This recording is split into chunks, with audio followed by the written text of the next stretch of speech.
안녕하십니까. 주간동화 최진열 기자입니다. 오늘 또 이제 염승환 EBS 투자증권 이사님 모시고 경제와 증시에 대해서 질문을 드리는 시간을 갖도록 하겠습니다. 안녕하십니까, 네, 이사님. 안녕하세요. 네. 최근에 2차 전지 기업을 이제 주주들 분들 같은 경우에는 좀 주가가 좀 두드러지게 하락하다 보니까 네. 좀 더 마음이 좀 급할 것 같아요. 근데 이제 먼저 이사님께서 보시기에는 이런 좀 최근에 좀 주가 조정에 대해서 좀 어떤 요인이 작용했다고 보시는지를 먼저 들어보고 싶습니다. 일단은 2차 전지가 정말 독보적으로 성장하는 산업을 누가 의심을 하겠습니까? 그리고 제가 제일 좋아하는 것 중에 하나가 Q 성장이라 그래서 매출 성장이거든요. 결국 Q는 수량이에요. 얼마나 많이 이렇게 팔리느냐. 그러니까 이 전기차에 들어가는 배터리는 전기차가 많이 팔리면 배터리가 많이 들어가겠죠. 그러면 당연히 좋을 수밖에 없는데 앞으로 전기차 많이 팔리겠죠. 근데 우리나라 한국산 배터리가 많이 들어가야죠. 이게 이제 Q가 될 텐데 그럴 조건을 미국이 만들어 준 거죠. 사실 중국은 들어오지 마라. 그래서 이제 미국에서 거의 한국의 동무대가 펼쳐질 가능성이 높다 보니까 이제 거기에 높은 이제 밸류에이션을 주면서 2차 전지 기업들의 주가가 정말 어마어마하게 올랐고 특히 에코프로는 거의 10만 원에서 80만 원 갔잖아요. 몇 달 만에. 그 정도로 화려한 좀 퍼포먼스를 냈는데 다만 이제 주의하실 건 뭐냐면 영원한 상승은 이 세상에 없습니다. 너무 한 번에 쏠리면 역방향이 나오거든요. 그러다 보니까 4월 중순부터 계속 얘기 나왔던 게 2차전지 좀 너무 오른 거 아니냐. 그리고 과열이다. 그 상황에서 또 신용장구 부담이 좀 있었거든요. 근데 그런 것들이 좀 일부 부담이 되면서 주가가 좀 약간 흔들렸던 것 같고 또 거기서 이 2차 전지에서 제일 중요한 건 뭐냐면 원재료 가격이거든요. 원재료를 잘 섞어서 그러니까 광물 같은 거죠. 이런 걸 잘 조합을 해서 배터리를 만드는 건데 광물 가격이 그래서 굉장히 중요합니다. 그래서 광물 가격이 올라가면요. 판가에 전이해 가지고 이거를 올릴 수가 있는데 중국의 그 탄산리튬 가격이 막 급락을 한 거예요. 매일매일 빠졌거든요. 사실 그럼에도 우리나라 2차 전지 사실 올랐었어요. 근데 이제 뒤늦게 중국의 탄산리튬 가격 급락을 좀 반영하면서 약간 그 부분도 좀 부담이었고 또 갑자기 포드랑 테슬라가 중국의 CATL하고 손잡고 우회해서 CATL이 들어올 수도 있다.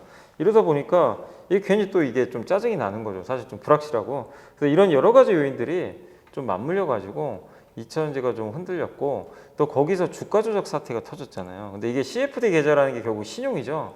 이제 어떻게 이제 빚을 내서 산 건데 그러다 보니까 이제 빚을 내서 투자했던 분들이 좀 위축된 거죠. 이제 주가 조작이 나오면서 신용 반대 매매가 쏟아지고 내 주식도 저렇게 되면 어떡하지? 이제 좀 불안하니까 그런 쪽에 좀 신용 물량이 많았던 기업들이 좀 물량이 좀 나왔던 것 같아요. 그러면서 코스닥이 한 단계 더 빠져버렸거든요. 그래서 2차 전지 좀 그 업종의 좀 주가의 하락이 하나가 아니라 여러 가지가 좀 이제 다양하게 섞이면서 한 번에 이렇게 좀 반영되면서 주가가 흔들렸다. 근데 저는 이제 가장 근본적인 배경은 결국엔 주가가 너무 많이 올랐어요. 단기간에. 그게 가장 큰 그 원인이었고 그리고 또 한 가지는 너무 쏠렸어요. 2차 전지를 이끈 주역이 누굽니까? 개인이었어요. 개인들이 거의 그냥 다 집중 투자하셔가지고 엄청난 상승이 나온 거. 그거는 분명히 이제 개인들이 수익을 낸 거는 정말 좋은 일이죠. 좋은 일인데 다만 저는 항상 걱정되는 게 너무 쏠리면 그러니까 다 그쪽이 좋다 그러면요. 결국엔 좋았던 경우를 제가 많이 본 적은 없거든요.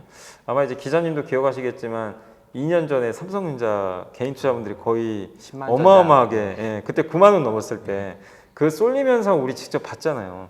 그 결과가 어땠는지. 그러니까 쏠려서 좋을 건 없습니다. 그래서 지금은 그 쏠림이 다시 완화되는 그런 좀 과정이다라고 좀 생각하고 있습니다. 그럼 좀 2차 전지 투자자분들 같은 경우에도 좀 같은 측면에서 좀 고민이 많을 것 같아요.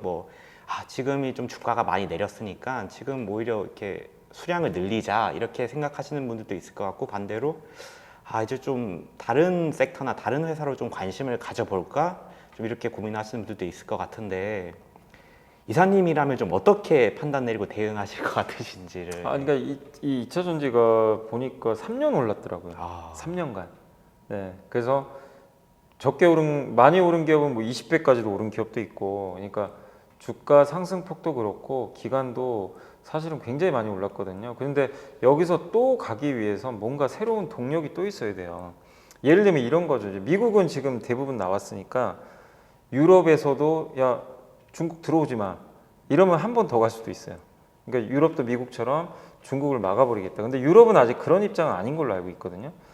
근데 이제 지금은 재료가 공백 상태입니다. 재료가 약간 이제 대부분 노출이 됐고 그 상황에서 가격 부담 있고 이런 좀 상황이고 하다 보니까 저는 좀 개인적으로 2차 전지는 좀 당분간은 조금 이제 그냥 좀 지켜만 보는 게 맞지 않나. 좀 적극적으로 투자할 그런 좀 상황은 지금은 아닌 것 같고요. 근데 또 시간이 지나서 조정을 좀 충분히 받아주면 또 밸류에이션 매력이 생길 그 기간이 저는 언젠가 온다고 생각해요. 그래서 관심의 끈을 놓지 마세요. 내가 2차 전지 안에서 왜냐하면 이거는 성장은 담보돼 있잖아요. 2025년 최소한 6년까지는 그렇기 때문에 그 안에서 기회들은 많을 겁니다. 그래서 좀 이런 조정을 받는 구간에서 여러분들이 내가 어떤 기업을 선택할까 이번 조정 구간에 그런 걸 공부하는 단계예요. 그러니까 지금 당장 2천주 좀 빠졌으니까 그냥 덥석 사볼까? 이거는 아닌 것 같고 그 안에서 좀 밸류에이션 매력도 있고 주가가 상대적으로 못 올랐는데 각광을 못 받았는데 좀 좋아질 수 있는 그런 만약에 2차전지 기업이 있다면 그런 거 공부하셔가지고 투자를 이제 여유 있게 하는 거는 하나의 방법인데 제가 당부드리고 싶은 거는 지금 너무 급하게 하지 말자. 예, 지금 일단 4월부터 좀 조정을 받고 있는데 다시 전고점 뚫고 막 오르기는 지금 당장은 좀 어렵다고 보거든요. 그래서 지금은 그쪽보다는 좀 상대적으로 조금 이제 부담 없는 업종들 있잖아요.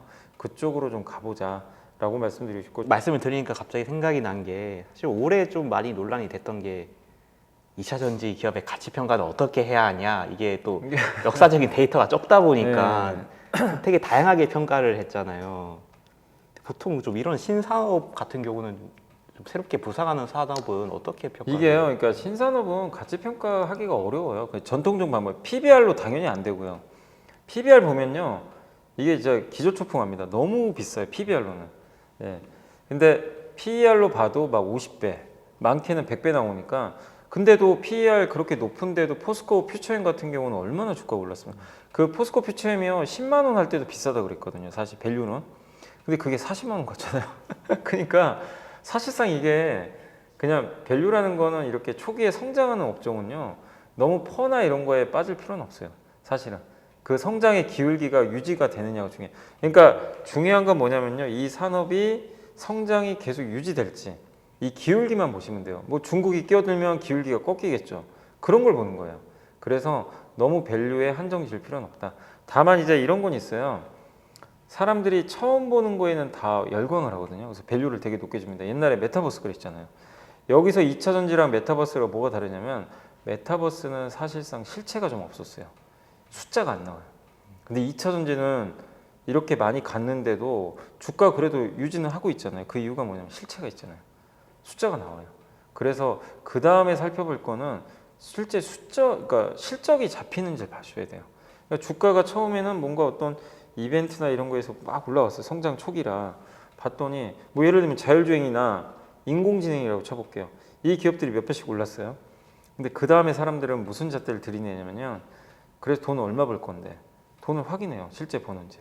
2차 전지는 그걸 증명을 해낸 업종이고 그게 안 된 업종은요. 정말 과격하게 떨어져 버립니다. 그래서 밸류에이션보다 중요한 거는 실제 돈 버는지 이걸 보셔야 되고 그리고 이 산업의 사이클의 기울기는 언제쯤 꺾이냐면 보통 침투율이 한 20% 정도 되면요. 대중화된대요. 그럼 그때부터는 산업의 성장 사이클이 조금씩 꺾여간대요. 이게 어떤 데이터가 있었냐면 옛날에 아이폰 나오고 그 스마트폰 처음 나왔을 때 침투율이 한 20%갈 때까지는 그러니까 피처폰 대신에 이제 스마트폰 바꾸잖아요. 20%까지는 웬만한 스마트폰 섹터는 다 올라갔어요. 너도 나도 할 거 없이. 근데 20%딱 넘으니까 애플 살아남았죠. 삼성전자. 이 살아남은 이제 그때도 이제 약간의 구조조정이 한 번 있었죠. 너무 업체들이 많으니까 거기서 살아남은 이제 몇 개 선택된 기업들만 계속 주가가 장기적으로 우상향했고 나머지는 어떻게 됐냐면 망한 기업도 있잖아요. 그래서 여러분들이 생각하실 거는 지금 전기차 침투율이 아마 10% 정도니까 아직 좀 남아 있잖아요. 근데 만약에 이제 20%가 제가 봤을 때 한 25년 정도 되면 갈 것 같거든요.